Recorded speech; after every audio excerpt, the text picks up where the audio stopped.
Hey guys, welcome to the channel. आज हम सीटी का वीक 1 रिवाइज करेंगे। इसके बाद जो वीडियो आएगी उसमें आपको इन कॉन्सेप्ट को यूज करके ग्रेडेड असाइनमेंट कैसे सॉल्व करना है वो बताया जाएगा। So make sure you watch that one as well. Alright, so start करते हैं। इससे पहले है इटरेशन। इटरेशन में क्या होता है, आपके पास एक सीक्वेंस ऑफ ऑब्जेक्ट्स रहेंगे जिसमें कि आपको हर ऑब्जेक्ट में सेम ऑपरेशन परफॉर्म करना है। ऑलराइट, सो फॉर एग्जाम्पल अगर मैंने आपको एक लिस्ट दी, ठीक है, मैंने बोला मुझे काउंट करके बताओ इस लिस्ट में टोटल कितने नाम हैं, कितने एलिमेंट्स हैं। तो आप कैसे काउंट करोगे? One by one, right. क्या करोगे? +1 करते जाओगे। तो क्या कर रहे हो आप? हर एक एलिमेंट को विजिट कर रहे हो, हर एक नाम को देख रहे हो, +1 +1 +1 आप ऐसे काउंट कर रहे हो, 1 2 3 4 ऐसे करके आपकी जो काउंटिंग है वो चल रही है। ठीक है, तो ये जो प्रोसेस है उसी को इटरेशन बोलते हैं। Going through a sequence of objects performing the same operation on each object, this is what we call iteration. इसको रिपीटेशन भी बोलते हैं। Next, variable. Variable is something that varies, एक ऐसी एंटिटी जिसकी वैल्यू बदलती रहे जैसे जैसे आपका कंप्यूटेशन आगे बढ़े। जैसे कि यहाँ पर हमारे काउंटिंग वाले केस में हो रहा था, जैसे जैसे हम आगे काउंट कर रहे थे, जो काउंट हमारा एक वेरिएबल था ना, काउंट में ही अपन वैल्यू स्टोर करेंगे कि जो फाइनल आपको आंसर मिला है वो काउंट में ही आएगा ना, कि काउंट टोटल ये था, टोटल कितने नाम है, इतने। ठीक है, काउंट में आपने वो वैल्यू स्टोर कर दी। तो जैसे जैसे आप आगे बढ़ रहे थे उसमें जो काउंट वाला आपका ही वेरिएबल था उसकी वैल्यू चेंज हो रही थी ना, आपने 1 से स्टार्ट करा और जो आखिरी की उसकी वैल्यू होगी वो स्टोर होगी उसमें, तो ऐसे करके उसकी जो वैल्यू है वो चेंज होती जाती है। So this is what we call variable, something that varies. Count जो है वेरिएबल है, उसमें कोई भी हम वैल्यू स्टोर करेंगे जो कि चेंज होती रहेगी। उसके बाद है फिल्टरिंग। फिल्टरिंग क्या होता है, आपके पास एक मेन डेटा सेट होगा, कोई मेन चीज है आपके पास, उसमें से आपको जो पर्टिकुलर डिजायर्ड चीज है, ठीक है, जो जितना की आपको जरूरत है, जिसकी एलिमेंट की या से जो भी इंफॉर्मेशन की, वो आप उससे निकाल के अलग से ले लोगे। तो this is what we call filtering. ठीक है, take out specific type of data from the entire data, filtering. उसके बाद है इटरेटर। इटरेटर क्या होता है? Pattern of doing something repetitively is called iterator, जो यहाँ पर हम कर रहे थे इटरेशन के अंदर। ठीक है, सीक्वेंस ऑफ ऑब्जेक्ट के थ्रू हम जा रहे थे, +1 करते जा रहे थे जैसे जैसे हमको नेम मिल रहे थे। ठीक है, तो ये क्या थी, एक रेपिटेटिव प्रोसेस थी। ठीक है, और उसमें एक पैटर्न था, नाम +1 नाम +1। तो ये जो पूरी होता है इसको इटरेटर बोलता है। जो पैटर्न है किसी भी रेपिटेटिव चीज को करने का, उसे हम इटरेटर बोलते हैं। ठीक है, तो अब ये इटरेटर का डिस्क्रिप्शन है, मतलब ये इटरेटर में चीजें कैसे काम करती है। ठीक है, तो सबसे पहले होता है इनिशियलाइजेशन स्टेप, मतलब कि स्टार्टिंग स्टेप। क्या होता है? Arrange all the cards in an unseen file. जो आपके डेटा सेट है, कार्ड्स के फॉर्म में है हमारे पास हमारा डेटा सेट, उसे हमने एक अनसीन फाइल में रख लिया। अब ये जो अनसीन फाइल है ना, ये आपकी ओरिजिनल फाइल है। ठीक है, जिसमें कि आपका पूरा डेटा सेट है। इसमें हमने कुछ भी ऑपरेशन अभी परफॉर्म नहीं करा है, इसलिए हम अभी इसे अनसीन फाइल बोल रहे हैं। ठीक है, कि हमें नहीं पता इसके अंदर क्या है। ठीक, हमने अभी इसके कुछ भी एलिमेंट विजिट नहीं करे। ठीक है, तो हमने क्या करा, हमारा पूरा डेटा सेट जो था कार्ड का, हमने उसे एक अनसीन फाइल में अरेंज कर लिया। देन हम चेक करेंगे कि भाई नेक्स्ट स्टेप है हमारी कि कंटिन्यू करना है या एग्जिट करना है। अगर आपके पास कार्ड बचे ही नहीं है अनसीन फाइल में और कार्ड नहीं है, तो क्या करोगे? एग्जिट करोगे। और अगर कार्ड है अभी भी और कार्ड बचे हैं अनसीन फाइल में, तो आपको क्या करना है? कंटिन्यू करना है। इसके बाद नेक्स्ट स्टेप होती है आपको रिपीट वाली स्टेप। ठीक है, कि अब आपको कार्ड है, चलो ठीक है, हमें पता है और कार्ड्स हैं, तो अब उस कार्ड जो आपको मिला है उसमें हमको कुछ प्रोसेस परफॉर्म करनी होगी। ठीक है, और तो वो रिपीटेड है ना, हर एक कार्ड के लिए वो प्रोसेस परफॉर्म होगी। तो ये आपकी रिपीट स्टेप है। क्या करना है? आप एक कार्ड पिक करोगे अनसीन फाइल में से, उसमें आप कुछ भी ऑपरेशन परफॉर्म करोगे, देन आप उस कार्ड को मूव कर दोगे एक सीन फाइल के अंदर। अब ये सीन फाइल क्या है? सीन फाइल नाम में ही है सीन, मतलब कि हम उसमें ऐसे एलिमेंट स्टोर करेंगे जिस ऐसे वाले जो कार्ड है हम उसके अंदर रख देंगे जिसमें हम ऑपरेशन परफॉर्म कर चुके हैं, जिसको हम यूज कर चुके हैं, वाले कार्ड हम सीन फाइल में से देंगे कि भाई हम इन कार्ड्स को विजिट कर चुके हैं। ठीक है, जिसपे कि हम ऑपरेशन परफॉर्म कर चुके हैं।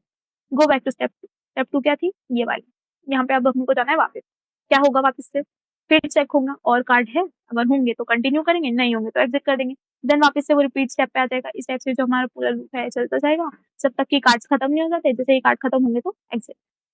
ठीक है, अब ये जो पूरी इटरेटर की प्रोसेस है, अगर हम इसे अच्छे से विजुअली एकदम नीटली इसको हम डायग्राम के फॉर्म में रिप्रेजेंट अगर हम कर दें, तो उसे हम फ्लो चार्ट बोल देते हैं। ठीक है, अब ये जो फ्लो चार्ट होता है हमारा, उसके अंदर 4 की सिंबल्स होते हैं। ठीक है, बेसिक वाले और भी होते हैं लेकिन बेसिक 4 तो यही होते हैं। सबसे पहले होता है हमारा टर्मिनल, ऐसा स्क्वायर टाइप होता है जिसके की एजेस होते हैं राउंड। इसको यूज करते हैं स्टार्ट और एंड बताने के लिए फ्लो चार्ट का। उसके बाद होता है प्रोसेस सिंबल या फिर प्रोसेस बॉक्स। ये था शार्प एज वाला रेक्टेंगल है, इसके अंदर आप कोई भी एक्टिविटी परफॉर्म करोगे, जैसे कि आपका वेरिएबल डिफाइन करोगे या फिर प्लस माइनस डिवाइड मल्टीप्लाई होगी आपकी प्रोसेस है वो करने के लिए आप क्या यूज करोगे, कोई भी प्रोसेस, जरूरी नहीं कि सिर्फ कोई मैथमेटिकल प्रोसेस हो, कुछ दूसरी प्रोसेस भी हो सकती है, वो करने के लिए आप कुछ भी प्रोसेस हो, प्रोसेस बॉक्स यूज करना है आपको। Then you have decision symbol, इसमें क्या है, ये रोम्बस काइंड ऑफ आपका स्ट्रक्चर होता है, इसके अंदर आपको कोई कंडीशन पास करते हो आप, ऐसी वाली चीजें जब आपको आंसर दो टाइप से मिलेगा, या तो ट्रू में या फॉल्स में, ठीक है, ऐसी वाली चीजें आप इस वाले जो डिसीजन बॉक्स है इसके अंदर लिखते हो, ये कंडीशंस के लिए होता है, ठीक है। तो डिसीजन बॉक्स हो गया, देन आपके पास होती है ये एरोस, इनको फ्लो लाइन्स भी बोलते हैं, इन्हें हम यूज करते हैं, ये जो बाकी सारी चीजें है ना एलिमेंट्स, इन जो पार्ट्स हैं अपनी फ्लो चार्ट के, उसको जोड़ने के लिए, ठीक है, कि जैसे कि टर्मिनल बॉक्स है, तो यहाँ से हमारा स्टार्ट हुआ, फिर इसके नेक्स्ट में कहाँ जाना है, इसके बाद क्या करना है, इसके बाद क्या करना है, तो इन सब चीजों को कनेक्ट करने के लिए और हमारे फ्लो चार्ट का एग्जीक्यूशन किस फॉर्म में हो रहा है, किस फ्लो में हो रहा है, वो बताने के लिए हम इस लाइन का यूज कर लेते हैं, ठीक है। अब सिंबल तो हमने देख लिया, अब उनका एक बार बेसिक अरेंजमेंट देख लेते हैं कि नॉर्मल बेसिक अरेंज, ठीक है, कि इनको एक बार हम प्लेस कैसे करना चाहता है, ठीक है। सबसे पहले स्टार्ट होता है टर्मिनल से और टर्मिनल पे ये एंड होता है इस टाइप से, ठीक है। फिर अब हम इनिशियलाइजेशन स्टेप जो हमारी होती है, वेरिएबल जो हमारा वो था ना कि अनसीन फाइल बताना, ये करना वो करना, तो वो क्या थी प्रोसेस, तो ऐसे करके इनिशियलाइजेशन स्टेप होता है। देन वी हैव हमारा डिसीजन बॉक्स कि आपको कंटिन्यू करना है या एग्जिट करना है वो वाली स्टेप के लिए, ठीक है। फिर उसके बाद आपको जो रिपीट वाली स्टेप करनी थी उसके लिए देन अगेन हम प्रोसेस वाला बॉक्स यूज कर लेते हैं, अगेन चेक होगा कंडीशन, फिर वापस से ट्रू फॉल्स चेक होगा, अगर कार्ड खत्म तो एंड, ठीक है। अब ये तो हमने बेसिक स्ट्रक्चर देख लिया, अब थोड़ा इसका आगे बढ़ के देखते हैं कि अगर वेरिएबल उसमें होगा तो ये कैसे काम करेगा, ठीक है। तो टर्मिनल से हमने स्टार्ट करा, इनिशियलाइजेशन हुआ, कार्ड आ गए अनसीन फाइल के अंदर, और सीन फाइल हमारी जो है वो अभी एम्प्टी है, ठीक है, उसके अंदर फ्री स्पेस है, सारे कार्ड्स हमने अनसीन में अरेंज कर लिए। फिर हमने वेरिएबल्स इनिशियलाइज करे, जो भी आपको प्रोसेस करनी है, जिसकी हम स्टार्टिंग में हमने देखा था, जो हम काउंट वाली प्रोसेस कर रहे थे, ठीक है, तो उसके लिए हमने काउंट वाला वेरिएबल डिफाइन करा था। लेकिन अगर मैंने बोला कि मुझे तो टोटल मार्क्स देखने हैं, तो आप कौन सा वेरिएबल डिफाइन करोगे, सम वाला वेरिएबल डिफाइन करोगे, ठीक है, इस टाइप से ये काम करता है, ठीक है। तो इनिशियलाइज करना मतलब आप वेरिएबल का स्टार्टिंग पॉइंट डिफाइन कर रहे हो, राइट। उसके बाद है आपका चेक कर रहे हो, अब यहाँ पर चेक कर रहे हैं कि हमारी जो अनसीन फाइल थी उसके अंदर और कार्ड्स हैं क्या, तो फिर वही कंडीशन है हमारी कि या तो होंगे या नहीं होंगे। अगर हैं तो क्या किया जाएगा, एक कार्ड पिक करेंगे, एक्स कार्ड जो है वो पिक करेंगे हम हमारी अनसीन फाइल से, फिर उसको हम मूव कर देंगे हमारी सीन फाइल में, ठीक है। अब क्या होगा, जो हमारा जो एक्स ये कार्ड था उसकी वैल्यू से हम हमारे वेरिएबल को अपडेट करेंगे, यहाँ पर जो हमने इनिशियलाइज करा था वेरिएबल, अब उसकी वैल्यू हम अपडेट करेंगे एक्स से वैल्यू उठा के, ठीक है। फिर ये वाला हमारे प्रोसेस हो गई, देन अगेन यहाँ पर जाएगा, फिर चेक करेगा भाई और कार्ड हैं, अगर होंगे तो फिर से ये पूरी प्रोसेस चलती जाएगी, जब तक सारे कार्ड खत्म नहीं हो जाते तो फिर वो बोल देगा कार्ड है नहीं है एंड कर दो, ऑलराइट। सो इस टाइप से हमारा जो फ्लो चार्ट है वो काम करता है वेरिएबल्स के केस में।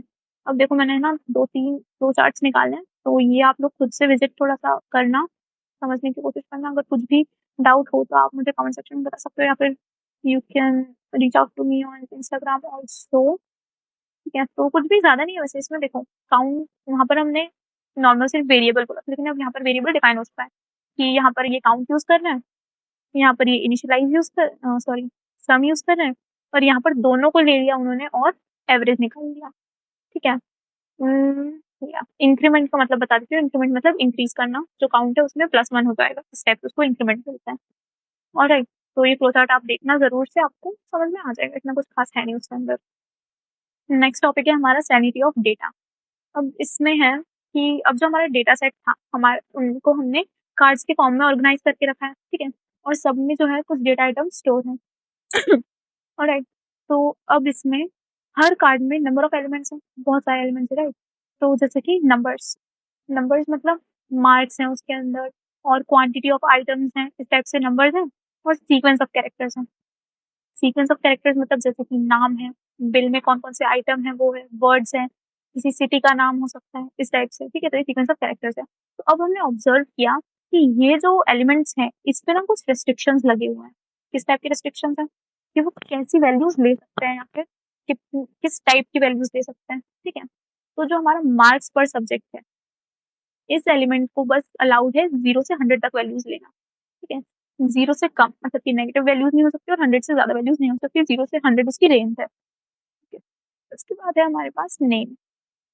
ठीक है, नेम जो है वो कैनॉट टेक फनी कैरेक्टर्स। अब ये जो नेम हमारा एलिमेंट है उसमें सिर्फ आप लाइक जो नॉर्मल अल्फाबेट से वो सब ले सकते हो, सिर्फ फनी कैरेक्टर्स नहीं ले सकते।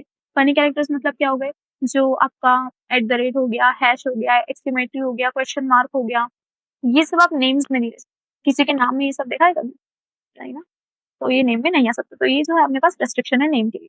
अब कॉन्स्टेंट्स भी है कि आप किस टाइप के ऑपरेशन जो है परफॉर्म कर सकते हो पर्टिकुलर डेटा टाइप पे। ठीक है, किस टाइप के आप ऑपरेशन परफॉर्म कर सकते हो, वो कॉन्स्टेंट्स है। जैसे कि अगर मार्क्स है तो मार्क्स को सिर्फ आप ऐड कर सकते हो, उसका मल्टीप्लीकेशन कोई सेंस नहीं बनाता।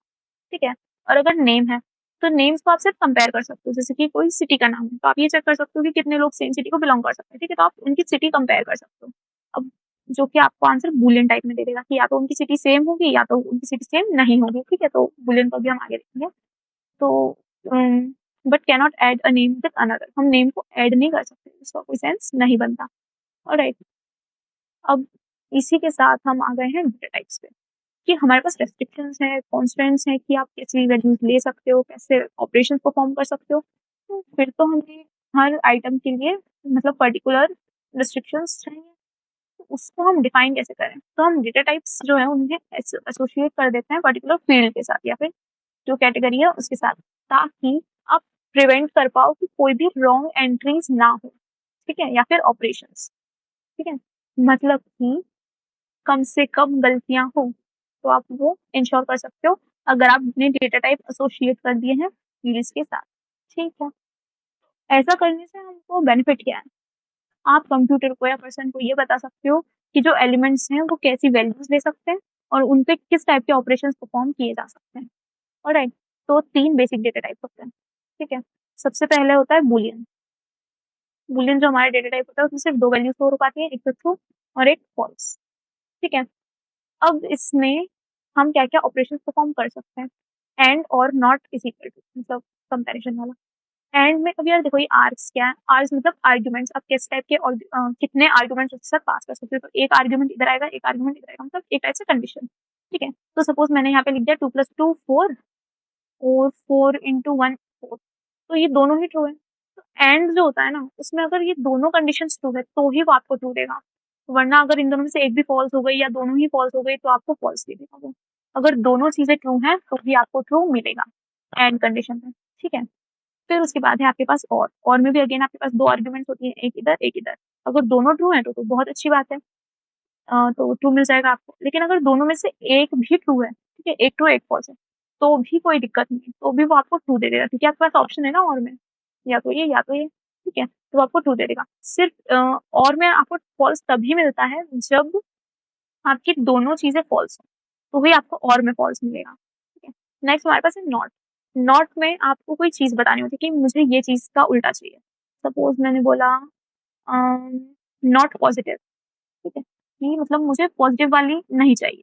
ठीक है, तो अगर वो पॉजिटिव हुआ तो वो क्या बोलेगा? फॉल्स, क्योंकि मुझे पॉजिटिव नहीं चाहिए था। अगर वो पॉजिटिव नहीं हुआ, सपोज कोई नेगेटिव नंबर हो गया या फिर 0 हो गया, सॉरी, अगर कोई नेगेटिव नंबर हो गया, ठीक है, तो वो क्या करेगा? मुझे ट्रू दे देगा क्योंकि वो कंडीशन को सेटिस्फाई कर रहा है। देन आप कंपेयर कर सकते हो। ठीक है, तो आप कंपेयर कर सकते हो कि 2 चीज़ सेम है कि नहीं, उसमें भी आपको बूलियन में आंसर मिल जाएगा, ये कंपैरिज़न आप कर सकते हो। नेक्स्ट आपका डेटा टाइप है कैरेक्टर। कैरेक्टर में अल्फ़ान्यूमेरिक और स्पेशल कैरेक्टर्स आ जाते हैं। अल्फ़ान्यूमेरिक में आपको सारे ये कैपिटल अल्फ़ाबेट्स देखने को मिल जाएँगे, स्मॉल वाले हो गए आपकी 1 2 3 हो गई 9 तक, ठीक है, 0 टू 9 आपके। ऑलराइट, उसके बाद है हमारे पास स्पेशल कैरेक्टर्स। स्पेशल कैरेक्टर्स में सब कुछ आ जाएगा, ये full stop, comma, colon, semicolon, hyphen और अंडरस्कोर, स्लैश, फैक्टर, सब कुछ, सारे स्पेशल कैरेक्टर्स। ठीक है, तो ये आपका जो कैरेक्टर डेटा टाइप है इसमें अल्फ़ान्यूमेरिक कैरेक्टर्स होते हैं और स्पेशल कैरेक्टर्स सब कुछ आ जाते हैं इसके अंदर। अब इसमें आप ऑपरेशन किस टाइप के परफॉर्म कर सकते हो?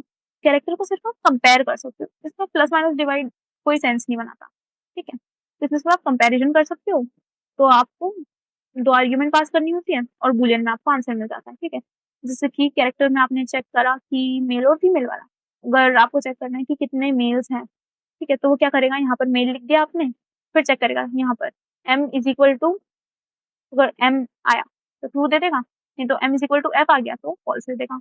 ठीक है। ये वाली जो आर्गुमेंट है ना आपका, ये तो सेट हो जाएगा, ठीक है, ये परमानेंट हो जाएगा और यहाँ पर वो अलग-अलग रख-रख के देखेगा, ठीक है, जो भी आपका डेटा सेट है उसके हिसाब से। Alright, next we have integer. Integer numbers, इसमें अभी हमने देख लिया, देखो ऊपर हमने बूलियन देख लिया, ट्रू फॉल्स वाली चीजें, कैरेक्टर में अपने अल्फाबेट्स और स्पेशल कैरेक्टर्स ये 1 2 3 ये सब देख लिया। ये 1 2 3 ना अलग है, इस वाले इसमें नंबर्स है हमारे पास, एक्चुअल नंबर्स, इससे हम ऑपरेशन परफॉर्म कर सकते हैं, ठीक है। तो इंटीजर के अंदर जो है माइनस इन्फिनिटी से प्लस इन्फिनिटी तक सब वैल्यूज हैं आपके पास और इसमें आप सारे ही अरिथमेटिक ऑपरेशन कर सकते हो, ठीक है, प्लस माइनस डिवाइड मल्टीप्लाई और फिर कंपैरिजन वाले भी। ऑलराइट, तो ये इंटीजर हो गया। Then in basic data types के अलावा भी हमारे पास हायर मतलब कि जो कॉम्प्लेक्स या फिर कंपाउंड डेटा टाइप्स जो बोलते हैं वो भी हैं, ठीक है। तो सबसे पहला टाइप है उसके अंदर स्ट्रिंग, जो कि आप सिंगल कोट या डबल कोट में लिखते हो, ठीक है। अब स्ट्रिंग है क्या चीज? String is sequence of characters of arbitrary length. Arbitrary length मतलब इसकी लेंथ डिवाइड नहीं, कितनी भी लंबी स्ट्रिंग लिख दो आप, ठीक है, कुछ भी लेंथ हो सकती है किसी भी स्ट्रिंग की, ठीक है। तो उसमें क्या होता है, अब स्ट्रिंग्स जो चीजें हैं, जो भी नाम हो गया, कुछ भी नाम हो गया, सिटी का नाम हो गया, इंसान का नाम हो गया, कोई आइटम का नाम हो गया, पैराग्राफ का कोई वर्ड हो गया, कोई भी चीज, ठीक है, जो भी सीक्वेंस ऑफ कैरेक्टर्स हैं उसे हम स्ट्रिंग बोलते हैं। अब उसमें ऑपरेशन क्या क्या परफॉर्म कर सकते हैं? अपेंड कर सकते हैं। अभी यार देखो, अपेंड और एंड में ना डिफरेंस है। एड मतलब जोड़ना, ठीक है, जोड़ना। अपेंड बेसिकली मतलब नॉट एक्जेक्टली ऐड, ठीक है, आप साथ में एक टाइप से, ठीक है, अगर नेम अलग लिखा है सरनेम अलग लिखा है, दोनों को आपने साथ में लिख दिया, ठीक है। तो ये क्या करा आपने, अपेंड कर दिया। अपेंड कर सकते हो, देन आप कंपेयर कर सकते हो दो स्ट्रिंग को, जैसा मैंने बताया कि अगर सिटी नेम आपको चेक करना है, अगर आपको सपोज ये भी चेक करना है कि इस नाम के कितने बंदे हैं इस क्लास में, ठीक है, तो वो भी आप कर सकते हो। देन आप कर सकते हो स्टार्ट्स विद, कि अगर कोई पर्टिकुलर स्ट्रिंग है, यहाँ पे आप स्ट्रिंग लिख दोगे कि जो भी ये पर्टिकुलर स्ट्रिंग है, क्या ये इस यहाँ पे आपको जो जो आर्गुमेंट आपको चेक करना है, सपोज ए, कि ये स्ट्रिंग ए से स्टार्ट हो रही है क्या, तो यहाँ आपको बूलियन में आंसर मिल जाएगा देन, ठीक है। फिर आप यहाँ पे दे दोगे कि ये वाली जो स्ट्रिंग है ये ए से एंड हो रही है क्या, देखो एग्जांपल दे रही हूँ मैं ए का, ठीक है, कुछ भी चीज आप आर्गुमेंट दे सकते हो, ठीक है। तो ये इससे एंड हो रही है क्या, देन अगेन आपको बूलियन में मिल जाएगा। फिर आप चेक करोगे कि ये स्ट्रिंग है, इसमें कहीं भी कंटेंट्स, देखो कंटेंट्स में उसके अंदर आप चेक करो, स्टार्ट्स में आप फर्स्ट वर्ड चेक करो, फर्स्ट वाला कैरेक्टर चेक करो कि इस वाले कैरेक्टर से स्टार्ट हो रहा है क्या, एंड में चेक करो कि एंड में आखिरी में ये वाला आ रहा है क्या, कंटेंट्स में आप उस स्ट्रिंग के अंदर चेक करो, ठीक है, कि कहीं भी इस स्ट्रिंग के अंदर आपको ये वाला कैरेक्टर है क्या, जैसे मैंने बोला इस पूरे नाम के अंदर कहीं भी ए है क्या, और वो शुरू में हो, बाद में हो, बीच में कहीं पे हो, कहीं भी हो, पूरी स्ट्रिंग में, ठीक है, तो फिर आपको बूलियन। नेक्स्ट है हमारे पास लिस्ट। लिस्ट जो होती है ना, ऐसे स्क्वायर ब्रैकेट में लिखते हैं, ठीक है, स्क्वायर ब्रैकेट में लिस्ट को अपन लिखते हैं, ठीक है। अभी लिस्ट है क्या, इसमें सीक्वेंस ऑफ एलिमेंट्स है, ठीक है, ऐसे आप स्क्वायर ब्रैकेट लिखते हो और इसके अंदर अलग अलग चीजें लिख देते हो, उनको आप कॉमा से सेपरेट कर देते हो, हर वैल्यू को आप कॉमा से सेपरेट कर देते हो, ठीक है। तो जनरली वो सेम टाइप होता है, उनका सेम डेटा टाइप की होती है, लेकिन वो नेसेसरी नहीं है, ठीक है, कि वो सेम डेटा टाइप जनरली होती है, बट वो जो कंडीशन है वो नेसेसरी नहीं है, स्ट्रिक्टली नेसेसरी नहीं है, ठीक है। तो हमारा जो डेटा टाइप है उसमें भी ऐसी चीजें हैं, जैसे कि आपके पास है list of items in the shopping bill. Shopping bill में जितने भी आइटम्स हैं उनकी लिस्ट, ठीक है, तो ऐसे करके होता है। अब आप लिस्ट को अपेंड कर सकते हो, दो लिस्ट, ये लिस्ट है, एक ये लिस्ट है, दोनों को मिला के लिख दिया, एक लिस्ट कर दी, ठीक है। ऐड कर सकते हो, ऐड में ना ये वाला जो ऐड है, अब ऐड एक्चुअली चीज है, ठीक है। लिस्ट में अगर आपको एक और एलिमेंट जोड़ना है तो आप ऐड कर दो, उसी लिस्ट के अंदर एक और चीज आ गई, ठीक है, ये ऐड हो गया। लेकिन अगर आपको दो लिस्ट ऐड ऐसे ऐड नहीं होती है, ठीक है, एक लिस्ट फिर दूसरी, ऐसे करके आप अपेंड करते हो लिस्ट को, ठीक है। देन आप दो लिस्ट को कंपेयर कर सकते हो कि दोनों के एलिमेंट सेम है या नहीं, ये चेक करते हो इज एम्प्टी, ठीक है, जो इस टाइप के सिर्फ अगर ऐसे ब्रैकेट डले हुए ना, मतलब वो एम्प्टी लिस्ट है, ठीक है, ऐसे वाली जो होती है ना उसको एम्प्टी लिस्ट होती है। तो आप ये चेक कर सकते हो कोई लिस्ट एम्प्टी है, हेड चेक कर सकते हो, हेड में अगर आपको फर्स्ट एलिमेंट चेक करना है लिस्ट का तो आप हेड से चेक कर सकते हो, और अगर आपको फर्स्ट एलिमेंट को छोड़ के बाकी सारे एलिमेंट देखने हैं, मतलब आपको फर्स्ट एलिमेंट हटाना है बेसिकली, ठीक है, तो आप टेल का यूज करते हो, then you have records.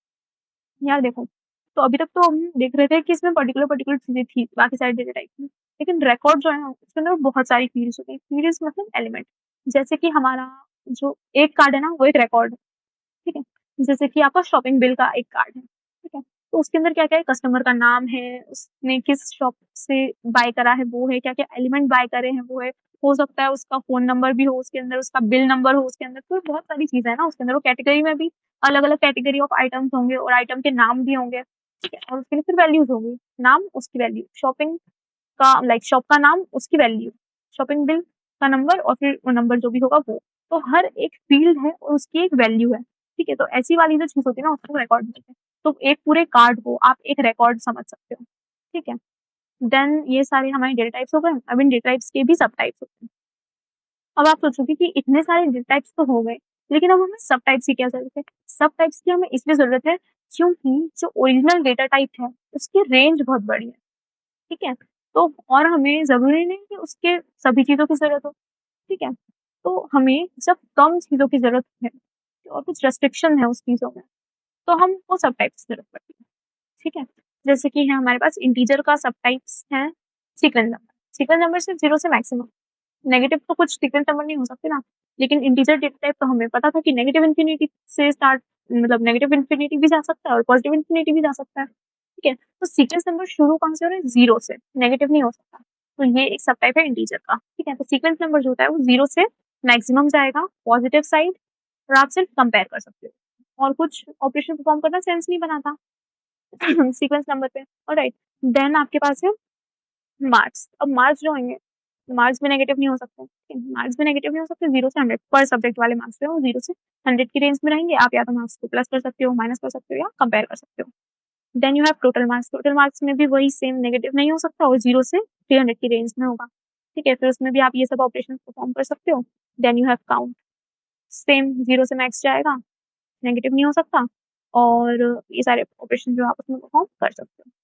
Next है हमारे पास स्ट्रिंग। स्ट्रिंग में भी सब टाइप है। स्ट्रिंग हमने देखा था कि स्ट्रिंग जो मेन था उसमें बोल रहा था कि आर्बिट्ररी लेंथ थी, तो वो तो ठीक है, आर्बिट्ररी लेंथ वो हमने समझ लिया। लेकिन स्ट्रिंग में दूसरी चीज़ें भी अलाउड होती है ना, क्योंकि वो क्या है, सिर्फ सीक्वेंस ऑफ कैरेक्टर्स है, तो सीक्वेंस ऑफ कैरेक्टर्स में तो बहुत सारी चीज़ें थी। हमने देखा था कि अल्फान्यूमेरिक चीज़ें भी थी और स्पेशल कैरेक्टर्स भी थे। तो हम सब चीज़ें तो अलाउ नहीं कर सकते। जैसे कि अब देखते हैं कैसे। नेम्स, ठीक है? तो अगर किसी का नाम है, तो उसमें आप 1, 2, 3 तो डाल नहीं सकते, स्पेशल कैरेक्टर तो डाल नहीं सकते। तो मतलब कि यहाँ पर रिस्ट्रिक्शन है अगेन। तो सारे अल्फाबेट कैरेक्टर्स आ सकते हैं, ब्लैंक आ सकता है और फुल स्टॉप आ सकता है। फुल स्टॉप क्यों आ सकता है? एब्रिविएशन दिखाने के लिए। JK Rowling, HC Verma, SL Arora, APJ Abdul Kalam, right? तो ऐसे एब्रिविएशंस दिखाने के लिए हमने फुल स्टॉप को कंसिडरेशन दे रखी है कि भाई फुल स्टॉप जो है वो अलाउड है, ब्लैंक अलाउड है, ठीक है? स्पेस देने के लिए ऑब्वियसली, और फिर बाकी सारे के सारे आप अल्फाबेट ये दे सकते हो। इसके अलावा कुछ नहीं दे सकते, यहाँ पे रेस्ट्रिक्शन है, ठीक है? तो ये सब टाइप है अपना स्ट्रिंग का। नेक्स्ट हमारे पास है सिटी। सिटी में भी सारे अल्फाबेट ले सकते हो, ब्लैंक ले सकते हो और फुल स्टॉप ले सकते हो। सिटी के लिए full stop, New York city, NYC, ठीक है? तो यहाँ पर भी एब्रिविएशन। वर्ड्स, अब ये वर्ड्स जो है ना अपना पैराग्राफ डेटा सेट याद है, उसमें हमारे पास वर्ड्स हैं। तो वर्ड्स में तो ये बोल रहा है कि ऑल कैरेक्टर्स अलाउड। तो वर्ड में सारे कैरेक्टर्स अलाउड हैं। किस लिए? क्योंकि जैसे कि हम जब वर्ड लिखते हैं, ठीक है? तो उसमें तो हम कैसे फुल स्टॉप यूज़ करते हैं, कॉमा, कोलन, सेमीकोलन, हाइफन भी यूज़ कर लेते हैं, ठीक है? एक्सक्लेमेटरी यूज़ कर लेते हैं, क्वेश्चन मार्क यूज़ कर लेते हैं। तो वो बोल रहा है कि भाई वर्ड्स वाले जो डेटा सेट है ना उसमें आप सारे कैरेक्टर्स यूज़ कर सकते हो। ऑब्वियसली समझदार इंसान समझेगा ये सारे कैरेक्टर्स का मतलब क्या है, ठीक है? Then word category. Word category में क्या? वर्ड नेम्स ही आप डाल, वर्ड कैटेगरी नेम्स। अब ये कैटेगरी नेम्स क्या है? एडजेक्टिव, एडवर्ब, नाउन, प्रोनाउन, ये सारी चीजें, ठीक है? तो ये वर्ड की कैटेगरी है। तो आप सिर्फ वर्ड कैटेगरी नेम, जो मैंने बोला ना नाउन, प्रोनाउन, ये कैटेगरी नेम्स है, तो वर्ड कैटेगरी में आप सिर्फ यही वैल्यू डाल सकते हैं, ठीक है? उसके बाद है आइटम्स। तो आइटम में सारे आइटम के नेम्स आ जाएंगे और कैटेगरी में कैटेगरी नेम्स, ओके? नेक्स्ट है हमारे पास कैरेक्टर का सब टाइप, जेंडर। जेंडर क्यों? क्योंकि जेंडर में सिर्फ 2 वैल्यूज अलाउड है, या तो मेल या फीमेल, एम और एफ, ठीक है? एम वैल्यू लेगा या एफ वैल्यू लेगा, ठीक है? और इसमें ऑपरेशन क्या अलाउड है? सिर्फ कंपैरिजन वाला, ओके? तो ये कैरेक्टर का सब टाइप। अब ये जो हमारी सारी डेटा टाइप्स हैं, इनको ना हम ट्रांसफॉर्म भी कर सकते हैं, ठीक है? मतलब चेंज कर सकते हैं। ज़रूरत क्या है? क्योंकि जो कंप्यूटर है, उसे सब कुछ समझ में नहीं, ठीक है? मतलब जैसे कि डेट, ठीक है? तो ये 1 जनवरी जो है ना, ये कंप्यूटर को नहीं समझ में आया, तो वो कैसे समझेगा? ठीक है? तो डेट जो है ना, ये एक इंटीजर का सब टाइप है। इसमें रेंज ऑफ वैल्यूज़ होती है 0 से 364 या 365 तक, लीप ईयर के लिए 365 आती है, ठीक है? जो डेट है ना, डेट की वैल्यू वो कंप्यूटर कैसे समझेगा?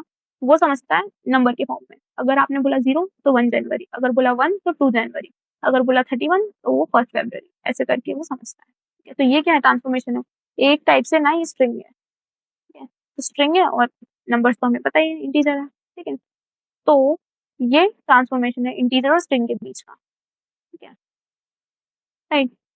तो अब इसमें हम ऑपरेशन क्या क्या परफॉर्म कर सकते हैं, आप दो उनको कंपेयर कर सकते हैं, दो डेट्स इक्वल हैं क्या, मतलब सेम डेट की बात चल रही है क्या, फिर आगे पीछे आप डेट चेक कर सकते हो, देन आप दो डेट्स के बीच में कितना डिफरेंस है वो चेक कर सकते हो, पर्टिकुलर वैल्यू स्टोर कर सकते हो, देन आप प्रिंट करवा सकते हो। प्रिंट मतलब क्या हुआ, प्रिंट आप ऐसे करवा सकते हो ना कि प्रिंट 0, देखो प्रिंट वाली बात सुनो, प्रिंट जो होता है ना, पाइथन अभी हम पढ़ेंगे आगे चल के, फाउंडेशन में पाइथन है ना, तो प्रिंट और फिर ऐसे करके ब्रैकेट लगा देते हैं अपन कर्ली वाले, और इसमें हम फिर कुछ आर्ग्यूमेंट पास कर देते हैं कि भाई मुझे ये चीज प्रिंट करवानी है, तो अगर मैंने लिखा प्रिंट 0, ठीक है, अगर मैंने लिखा प्रिंट 0, तो प्रिंट 0 में जो वैल्यू स्टोर होगी ना वो मुझे प्रिंट कर देगा, तो अगर मैंने बोला प्रिंट 0 तो मुझे ये 1 जैन की वैल्यू दे देगी, समझ रहे हो, तो उसमें वैल्यू स्टोर करी हुई है 0 के लिए 1, ठीक है। नेक्स्ट है हमारे पास फ्रैक्शनल वैल्यूज। अब यार देखो फ्रैक्शनल वैल्यूज जो है ना वो भी इंटीजर का ही सब टाइप है, ठीक है, लेकिन अब कंप्यूटर को ना फ्रैक्शनल वैल्यूज भी समझ में नहीं आती, ठीक है, थोड़ा सा बुद्धू है ना, ठीक है, तो फ्रैक्शनल वैल्यूज भी समझ में नहीं आती है कंप्यूटर को, तो वो क्या करते हैं हम, इन फ्रैक्शनल वैल्यूज को हम पहले इंटीजर में कन्वर्ट कर लेते हैं, फिर उसको ऑपरेशन फॉर्म करके वापस से कंप्यूटर हमें फ्रैक्शनल में आंसर दे देता है। तो हमारे पास ना इन फ्रैक्शनल वैल्यूज के लिए भी एक डेटा टाइप है, ठीक है, जिसको हम बोलते हैं float. Float is yet another data type जिसमें कि हम फ्रैक्शनल वैल्यूज को स्टोर करते हैं, ठीक है, लेकिन जो फ्लोट है ना उसकी जो रेंज है वो बहुत वाइड है, क्योंकि उसमें डेसिमल प्लेसेस जो स्टोर होती है उसकी बहुत वाइड रेंज है। समझ लो पाई, पाई की वैल्यू कितनी लंबी, कितने सारे डेसिमल प्लेसेस है उसमें, लेकिन जब हम कैलकुलेशन करते हैं तो हमें तो सिर्फ 3.14 की जरूरत है, ठीक है, तो ये तो रेस्ट्रिक्शन हो गया कि भले ही वैल्यू कितनी भी लंबी हो मुझे चाहिए तो बस 3.14 ही, ठीक है, तो वैसे ही हम फ्लोट पे रेस्ट्रिक्शन लगाएंगे अब, ठीक है, तो हम कैसे रेस्ट्रिक्शन लगाएंगे, हम बोलेंगे कि मुझे सिर्फ 2 ही डेसिमल प्लेसेस तक नंबर चाहिए, राइट, फिर हम इसको, अभी रेस्ट्रिक्शन तो लग गया, अब इसको यूज कैसे करें, क्योंकि अभी तो है भी वो डेसिमल ही अभी भी, ठीक है, तो अब वो कंप्यूटर को समझाने के लिए हम क्या करें, इस डेसिमल को हम, ये जो हमारे पास नंबर है फ्रैक्शनल नंबर फ्लोट वाला जो चीज है उसको हम मल्टीप्लाई करेंगे 100 से, 100 से मल्टीप्लाई कर दिया तो डेसिमल 2 प्लेस पीछे शिफ्ट हो जाएगा, ठीक है, तो ये मतलब समझ लो 25.78 जो है ये 2578 बन जाएगा, ठीक है, तो ये जो हमारी फ्लोट वैल्यू थी, फ्रैक्शनल वैल्यू थी, वो इंटीजर बन गई। अब इस पे आराम से हमको जो भी ऑपरेशन परफॉर्म करना है हम कर सकते हैं, ठीक है, देन हम क्या करेंगे, जब हमारा काम हो गया, ठीक है, जो भी हमको वैल्यू को मिलनी थी वो हमें मिल गई, जब आउटपुट हमें मिलेगा मतलब जब हमें रिजल्ट प्रिंट करवाना होगा तब क्या होगा, वो नंबर जो है ना वो स्केल डाउन कर दिया जाएगा 100 से, मतलब कि वो 100 से वापस से डिवाइड कर देंगे तो वापस से वो फ्रैक्शनल वैल्यू में कन्वर्ट हो जाएगा, वापस से फ्लोट बन जाएगा वो और हमें आंसर फ्लोट में मिल जाएगा। जैसे कि एग्जाम्पल 25.78 जो आपका नंबर था फ्लोट, उसको उसने स्टोर कर लिया 2578 के फॉर्म में, उसमें ऑपरेशन जो भी परफॉर्म करना था वो आराम से कर लिया इंटीजर का। अब अगर मैंने बोला कि भाई 2578 जो है मुझे प्रिंट कर दो, तो उससे पता था कि ये ओरिजिनल 2.25.78 है, सॉरी 25.78 है वो नंबर, तो उसने मुझे फ्लोट में वैल्यू दे दी, ठीक है। इसके बाद आप इसमें क्या क्या ऑपरेशन परफॉर्म कर सकते हो, आप प्लस कर सकते हो, माइनस कर सकते हो, फिर कंपेयर कर सकते हो, स्टोर कर सकते हो और प्रिंट कर सकते हो, ठीक है, तो ये सारे जो ऑपरेशन है आप आराम से इसके अंदर, फ्लोट है तो वो नंबर ही, तो आप ये सब ऑपरेशन परफॉर्म कर सकते हो। ऑलराइट गाइस, तो यहाँ पर हमारा वीक 1 का जो कंटेंट है वो खत्म होता है, ठीक है, जो भी मेजर इंपॉर्टेंट टॉपिक्स थे वो हमने कवर कर लिए हैं। अब जैसा कि मैंने बोला था इसके बाद जो वीडियो आएगी वो ग्रेडेड असाइनमेंट्स के लिए रहेगी, तो मेक श्योर आप वो उसको पक्का से देखें, बस दीज वर जस्ट कंसेप्ट, अब इनको आपको अप्लाई कैसे करना है उसके लिए आपको वो वीडियो देखना जरूरी है, ऑलराइट, तो make sure you subscribe to the channel and like the video, alright, stay tuned.